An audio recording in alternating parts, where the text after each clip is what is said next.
Hey everyone, editing Alyssa here. I just wanted to hop on with a quick disclaimer for this episode. Ellen and I are not financial or tax advisors. We're just a couple of gals who have been in the tax-paying world for a while now with some advice that we've lived by. Please make sure to consult any and all questions you have on your own taxes or finances with a professional. Now, on to the episode. Hey everybody, my name is Ellen. And my name's Alyssa. Welcome back to the Modern Singer Podcast.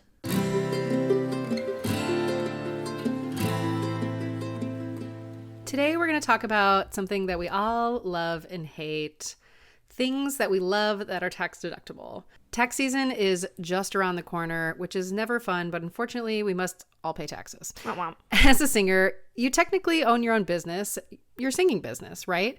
Or you may be a teacher who owns their own studio. These are all considered businesses that you own and operate. The good news here is that there are so many things that you can write off on your taxes as a small business owner, and here are just a few. The first category we have is professional fees. So these are things like voice lessons, coachings, pianists that you hire to help you pay for pre-screens, pianists that you pay for actual auditions. It can be your membership fees to professional associations like your union dues. Maybe it's your subscription to Yap Tracker or Actors Access or Backstage, anything like that. And also any lawyer's fees and other professional services necessary for your business. Another category is anything that falls under a business trip fee, right? So application fees, career coachings, coffees or lunches with your mentors or voice teachers that you're trying to meet or suss out, or composers that you're meeting, stuff like that. Booking fees for rehearsal rooms or warm-up rooms, that can fall within your city and also in a different city for a business trip. Parking and tolls for auditions, or anything that falls just kind of under a work trippy category.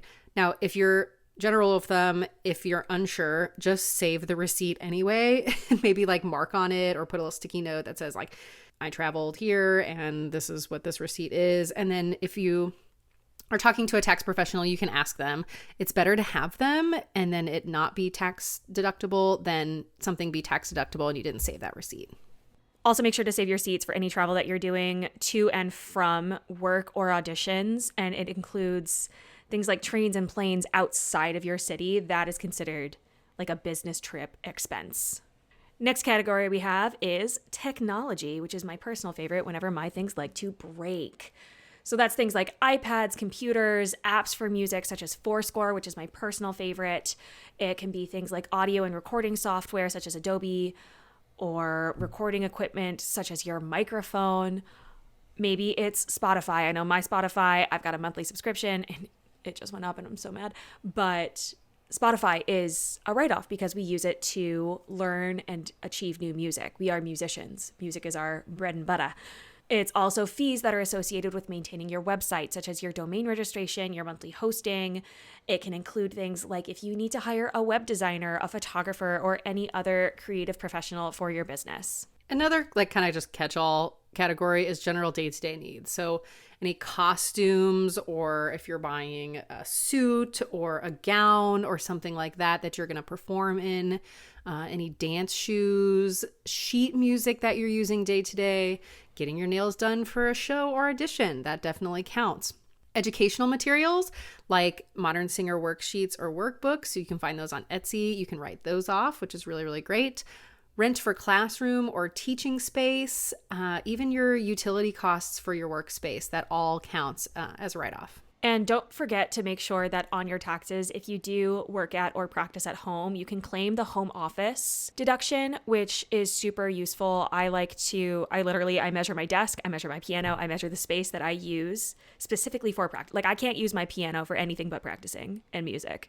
So that's nice. I use my desk as well. So like having those things in square footage is a great tax deduction.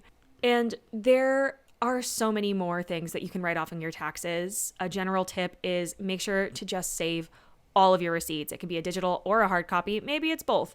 But save them in one spot so that you have a list of every single thing you spent on your business to support your business at the end of the year. This will make sure that you or your tax professional's life is so much easier come tax season.